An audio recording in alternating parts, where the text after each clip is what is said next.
Hello guys, आपका स्वागत है मेरे यूट्यूब चैनल पे। तो आज हम लोग कुछ नया करने वाले। आज हम लोग करने वाले एवेंजर्स मूवी का नटशल। तो आप लोग बोले होगे एनीमे को कब फेंक दिया क्या? नहीं, एनीमे मेरे दिल में था और रहेगा। अभी तो मैं कुछ नया कर रहा हूँ क्योंकि अभी मेरे सब्सक्राइबर्स था ही नहीं, और अभी सब्सक्राइबर नहीं है तो कुछ नया ट्राई कर लेते हैं। क्योंकि अगर सब्सक्राइबर्स बढ़ गए तो नया ट्राई करने का मौका, नया ट्राई करने में रिस्क होगा। बट अभी कोई रिस्क कुछ नहीं है, तो अभी मैंने सोचा बना लेता हूँ। तो ये कहानी मार्वल एवेंजर्स, ये कहानी शुरू होती है लोकी से, जो खड़ा होता है द अदर्स के पास, जो चित्तौरी आदमी का रीडर होता है। और वो कहता है कि अगर तुम मुझे टेसरेक्ट क्यूब ला के दोगे तो मैं तुम्हें अपनी चित्तौरी आर्मी दूंगा। और फिर टेसरेक्ट के पास वो लोग जाते हैं, जहाँ पे हम लोगों को पता चलता है निक फ्यूरी उसने एक जगह पे उसे रख के रखा है मारिया हिल के साथ। तो फिर उसके बाद फिर आगे हमें पता चलता है कि उनके बेस पे अटैक होने वाला था। डॉक्टर रिक सिंह, जो कि थॉर में आ चुके थे, हमें थॉर मूवी के मिड क्रेडिट या पोस्ट क्रेडिट सीन में दिखे थे, वो वहाँ पे थे। और तभी टेसरेक्ट क्यूब चलने लगता है अपने आप। क्या पता है, टेसरेक्ट बहुत कुछ कराने वाला है। और तभी पोर्टल खुलता है और छूटों का देवता, हरामियों का देवता लोकी आता है। और तभी वो डॉक्टर को कंट्रोल कर लेता है। साले के पास छड़ी है, अगर मेरे पास होती तो। और फिर वो क्लिंट बार्टन को कंट्रोल कर लेता है। ओ माय गॉड, वो तो आप लोगों को मालूम होगा, छड़ी काश मेरे पास होती तो अपनी एक्स को कर लेता। फिर निक फ्यूरी और वो दोनों निक कोल्सन भेजते हैं नताशा रोमनॉफ को ब्रूस बैनर के पास, ताकि वो कॉस्मिक क्यूब के गामा एनर्जी को एनालाइज करके उसका पता लगा पाए। और फिर वो कोल्सन जाता है टोनी स्टार्क के पास मदद मांगने के लिए। फिर उसके बाद बुड्ढे के पास जाता है निक फ्यूरी, मदद कर दे रहे बोलता है साहब। तो बुड्ढा बोलता है ओके। फिर उसके बाद टेसरेक्ट क्यूब को हमें पता चलता है कि जो टेसरेक्ट क्यूब है वो होता है जर्मनी में, नहीं होता। ये लोग वहाँ पे आए होते ताकि वो लोग जर्मनी से कुछ सामान चुरा पाए, और लोकी इन लोग का ध्यान भटकाता है ताकि ये लोग चोरी कर सके। तभी आयरन मैन आ जाता है, ब्लैक विडो और कैप्टन अमेरिका। तभी वो लोग स्पेसशिप में जा रहे होते तो थॉर आता है, और थॉर लोकी को उठा के ले जाता है कि बोलता है कि कौन किसकी लेगा। फिर आयरन मैन भी जाता है लेने के लिए, बट सब लोग बोलते हैं कि हम लोग तीनों लेंगे, पर अभी नहीं, कैप्टन अमेरिका। उसके बाद हम लोगों को दिखाया जाता है हेली कैरियर, जहाँ पे ब्रूस बैनर और टोनी स्टार्क मिल रहे हैं, हाथ कर रहे हैं। और टोनी स्टार्क जो है, और सबका झगड़ा हो जाता है। भैया कैसे झगड़ा ये लोगों का हो रहा है, कितना गुस्सा आता है किसी का अगर झगड़ा होता है तो। पर मज़ा भी आता है देखने के लिए, यही सब तो देखते हैं हम लोग। और फिर क्लिंग बार्टन अपने स्पेसशिप से आता है और एक पंखा तोड़ देता है, जिससे पंखा टूट जाता है। और फिर हल्क पगलाने लगता है, और ये दोनों छेनी उतर डालेंगे हैरी कैरियर को ठीक करने निकल जाते हैं।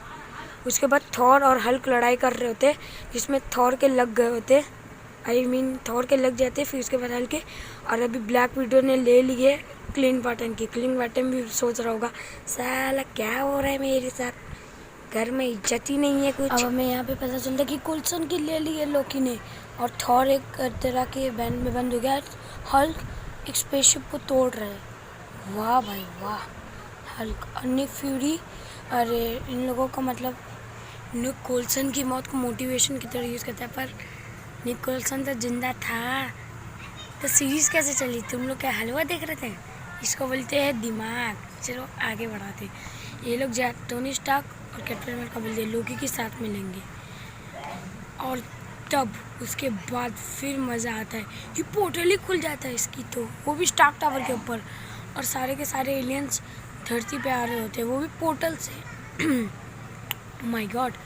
और फिर उसके बाद कैप्टन अमेरिका, ब्लैक विडो और हॉकाई, ये तीनों बात कर रहे होते कि एलियंस का अटैक बहुत तेज़ी से हो रहा होता है, और ये लोग रोक नहीं सकते थे क्योंकि एलियंस बहुत ज़्यादा थे और इनकी संख्या बहुत कम थी। तो फिर हल्क आता है उस बड़ी सी हवाई वेल को रोकने के लिए, और बोलता है कि मैं हमेशा गुस्सा ही रहता हूँ, और फिर मारता है। मुझे यही वाला सीन एकदम पसंद है, हल्क का मेरा सबसे फेवरेट सीन है हल्क का इस सीन में। उसके बाद हम लोगों को क्लासिक एवेंजर्स दिखाए जाते हैं एक साथ। यही वाला सीन तो मेरा नंबर 1 सीन है, इसके अलावा और कोई सीन नहीं है। हाँ, सेकंड नंबर पे वो एंड गेम वाला था। उसके बाद ये लोग लड़ाई कर रहे होते हैं। My God. और जो हल्क होता है वो लोकी की ले रहा होता है। अबे हल्क जाके एलियन लोग को ले रहे, पर बेचारे का भरता बना के वो जा रहा होता है क्योंकि इसको भरता पसंद ही नहीं है। और ब्लैक विडो स्टार्क टावर पे पहुंच जाती है। डॉक्टर रिक्स अंकल की मतलब माइंड कंट्रोल छूट जाती है। उठता है, बोलते कहाँ हूँ मैं जिंदा हूँ कि मर गया। उसके बाद निक फ्यूरी के ऊपर के लोग बोलते चल रे बम फोड़ दे। अबे हलवा है क्या, इतनी बड़ी प्रॉपर्टी, मतलब कम से कम 1 अरब की तो होगी। नहीं कम से कम 100 बिलियन नहीं 100 तक तो होगी ना, 100 करोड़ तक, उससे भी बहुत ज़्यादा। और अभी देखो टोनी स्टार्क ने मिसाइल लेके मदर स्टेप को ब्लास्ट करवा दिया, जिससे सारे के सारे सैनिक ख़त्म हो गए और टोनी स्टार्क एकदम बीच में से निकला है, इसको बोलते हैं। और फिर हल्क लैंडिंग कराता है एकदम क्रैश प्लेन की तरह, बहुत बेकार लैंडिंग है। थॉर और लोकी चले जाते हैं क्योंकि थॉर बोलता है मैं अकेले लूँगा। उसके बाद ये बोलते हैं कि सारे एवेंजर्स वापस से आएंगे जब मेरा मौका मिलेगा। और हम लोगों को दिखाया देता है अदर्स की जो मतलब महाराजा है वो और कोई नहीं, हमारा चाचा थैनोस है। चाचा थैनोस तुम बहुत तेज हो, बहुत कुछ कर रखते हो। हर लोग अभी सुरमा कर रहे हैं। एक जनरल बात, कैप्टन अमेरिका की मूवी की एक शूटिंग होने वाली होती है। चलो इस वीडियो को एंड करूँ। ये मेरी सबसे पहली वीडियो नर्सल की और मैंने सोचा था कि बहुत अच्छा होए, और अगर ये अच्छा हो तो प्लीज़ एक लाइक दे दीजिए और सब्सक्राइब और कमेंट तक कर दीजिएगा। और मैं कल अवेंजर्स एज ऑफ अल्ट्रॉन डालने की कोशिश करूँगा, उसकी वॉइस रिकॉर्डिंग में करने जा रहा हूँ और मैं दोनों सभी ख़त्म कर लूँगा और फिर रोज़ मैं नई वीडियो डालने की कोशिश करूँगा, क्योंकि अभी जितना नया करना है कर सकता हूँ, बाद में मुझे फैंस के हिसाब से करना पड़ेगा। तो वीडियो को एंड करूँ। Thank you guys for your support. Thanks.